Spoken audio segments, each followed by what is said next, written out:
On Monday night, there were protesters outside a police station in Minneapolis, the Fourth Precinct. This was a Black Lives Matter kind of thing, protesting police brutality and whatnot. Now, a lot of the protesters were concerned because white supremacists were coming around and promising that they were going to do stuff to the protesters. Now, this actually did happen. A white supremacist opened fire on the people protesting the police. Now, the police claim that there were no serious injuries. However, tweets by people who were there say one person was shot in the gut, which is actually a pretty serious place, an incredibly painful place to get shot. The police spokesman was John Elder, who claimed that no serious injuries had taken place. But here's what's really interesting. What happened was one of the protesters, a man by the name of Jur Alexander, followed a white supremacist protester, a counter-protester, when he left, followed him back to his car. But very interestingly, he got into the back seat with an officer that was in front driving it.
As one might suspect, this is very suspicious.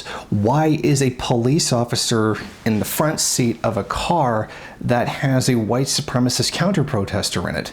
Now, the accusation has been made that the police are working with the white supremacists in order to attack the people who are protesting the police. And from this footage, it looks like it's very likely is the case.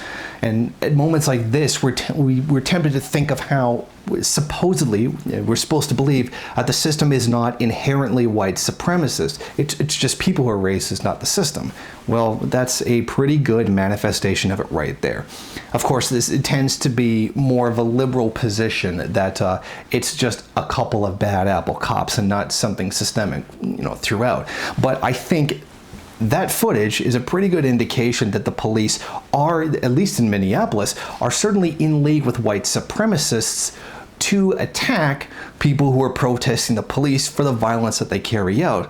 And I think this is at least grounds enough for an investigation, which probably won't take place. If you like this video and you'd like to see more of them, then head over to my Patreon page and show your support. Or you can go to the MRN bookstore and check out some of the latest books available. Don't forget to rate, comment, subscribe, and share on various social media.